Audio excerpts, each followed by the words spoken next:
Welcome to another episode of Play Cool Songs. Today we're going to check out Come On by Earl King, or at least that's the version that I play with my New Orleans style band.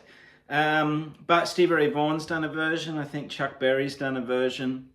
It's just one of those cool bluesy riffs, and it's just got some great stuff in there which I thought we could unpack a little bit today. So let's dive in. I'm in the key of E. Effectively, it's a 12-bar blues.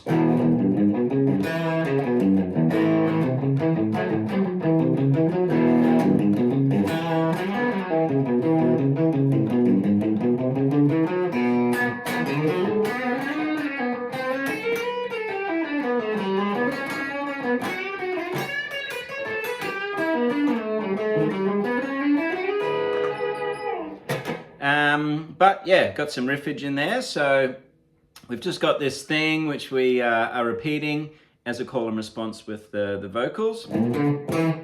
So it'll help if you know your E minor pentatonic, and in particular this kind of scale, where I'll just call them out as I go. E string 0, 3, 5, 7, A string 5, 7, D string 5, 7, 9, G string 7, 9, B string 8, 10, 12, and then high E string 10, 12. So I've just mapped that out for you because that's one of the first scales which I would show my students just to get them moving horizontally on the fretboard and just getting a bit of that lateral movement through a few scale positions. So we're going to use that as a bit of a framework today, but the riff is just kind of hanging up here. So I'm sliding from 5 to 7, and then 5 to 7 again on the A string.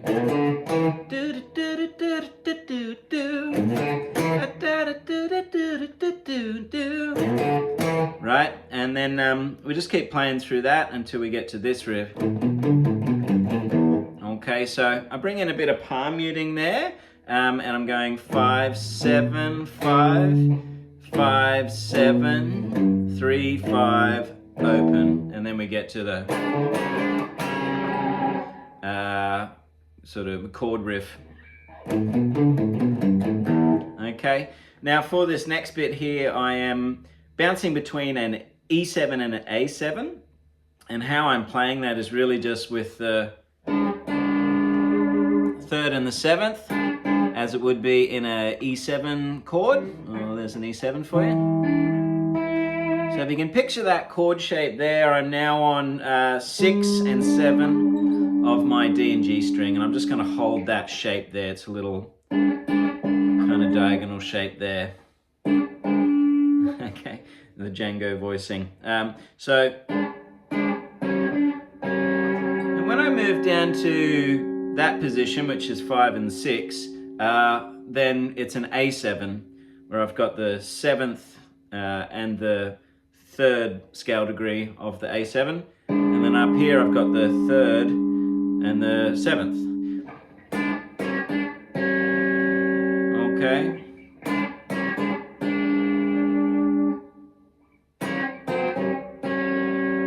So we're just kind of playing with that. And then when I move it up a fret here, I'm on the B7, A7. Okay, so I'll come back to that, but hopefully you could kind of hear that 12-bar, turnaround, just using those two notes and traveling with them through the E7, A7, and B7. So from the riff, now we have this kind of thing.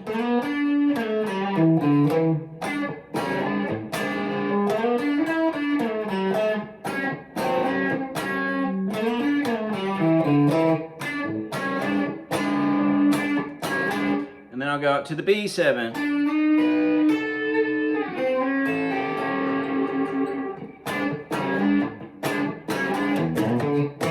Okay, so I've got a few licks which kind of tie it all together, so I'll just take it from the top. Down to the A7 there, and then I'm going to So just thinking back to that scale that I showed you at the top. So I'm sliding from 7 up to 9 on the D string. Then I'm on the 7th fret of the G, back to the 5th fret of the D, and then landing it on the A string there, the D. Okay, a little variation on it now. Then finishing on the A, first lick. And then as I hear it on the recording, we're kind of playing this voicing here of the B7, where I'm on the, the 8th fret of the G, reaching up to the high E string there to play the 7th fret, which is the B note, and then I'm on the 10th fret of the B string. Yeah, which is a B7 voicing, down to my A7 voicing. So all together I get.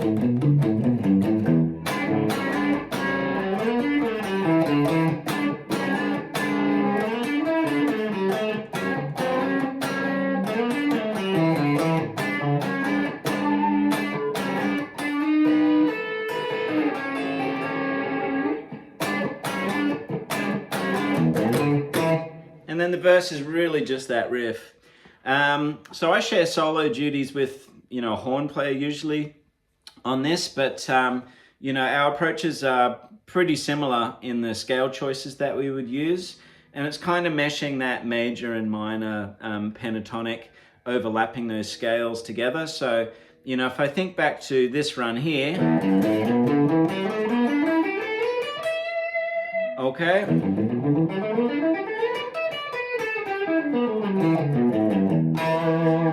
That E minor blues stuff, I mean, it would be perfectly fine just to play that over the top of each chord. But I like hitting chord tones, of the harmony as it's traveling, underneath. So I would be thinking of, E7.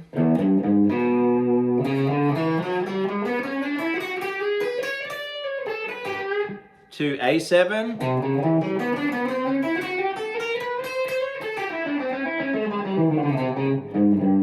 And then B7.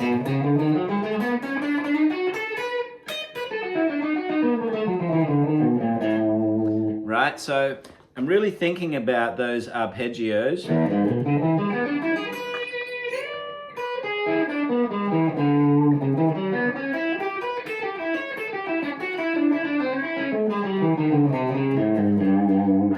E.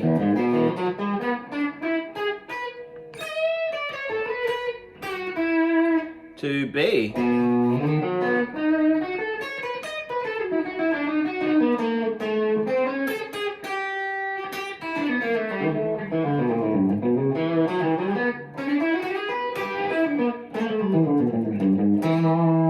Right, so I would probably open up with like an E kind of line, which would be ascending, and then I might descend in an A line. And to simplify that in my mind, I kind of play E major pentatonic over the E7, and then I'd play E minor pentatonic over the A7. So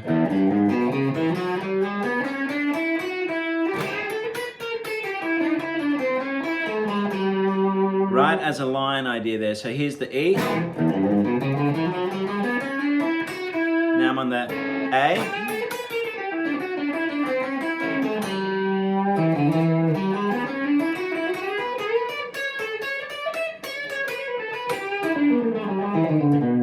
To the B. To the A. Back to the E. Okay, so you would just want to find a couple of shapes which sort of sit within that to highlight the chords.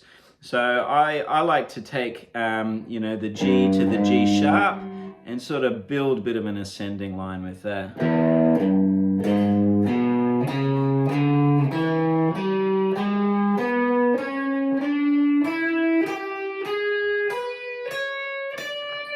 I'm just taking the same idea through 3 octaves. Right? And then I'm on the A, so.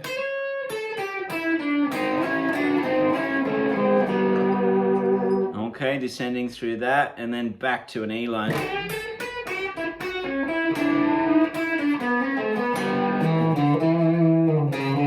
Now I'm on the B, right?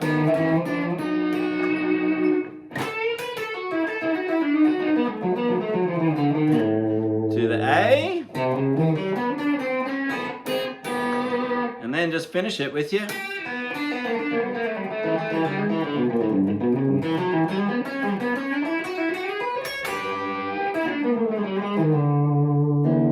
Right, so I'm just really trying to highlight the chords as they turn around. And if I take that scale shape there and kind of build the notes that I need around it, can become. So I skip the A there and I'm hitting the open E, 3, 4, 7. Okay, I'll keep going with that idea.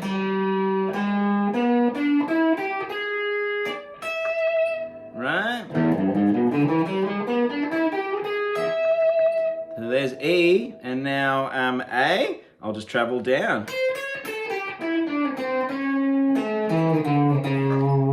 Okay, or I can just go straight to an E minor lick.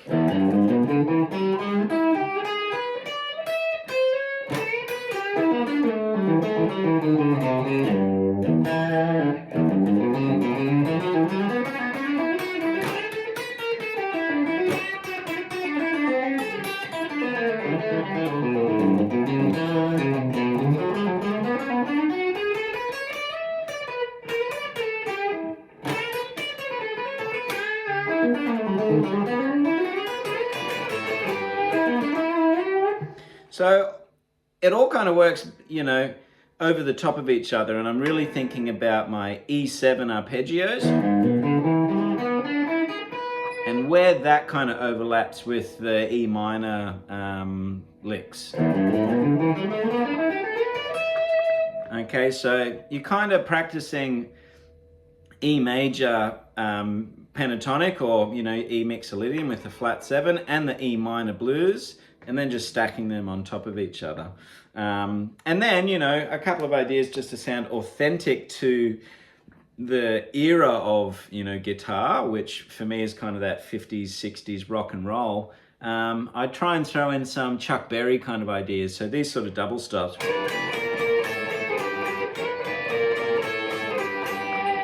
Okay, so I'm just on 12 and 10, 11 and 10, 10, 9, and then whenever I get that G, I'm bending it up to, okay, to the G sharp. And then also I'll throw this kind of idea at some point too, you know. And just playing around with some of those double stop ideas. Okay, which is just that classic shape 1 line, just bending, you know, 14 on the G string and hitting that double stop there.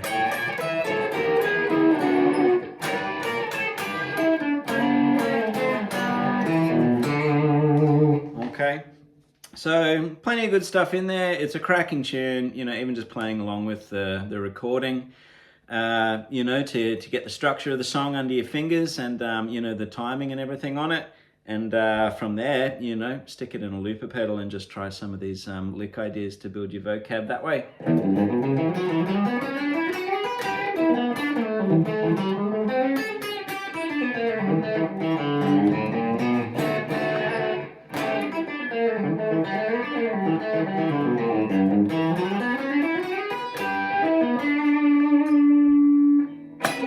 All right, take care. See you for the next one.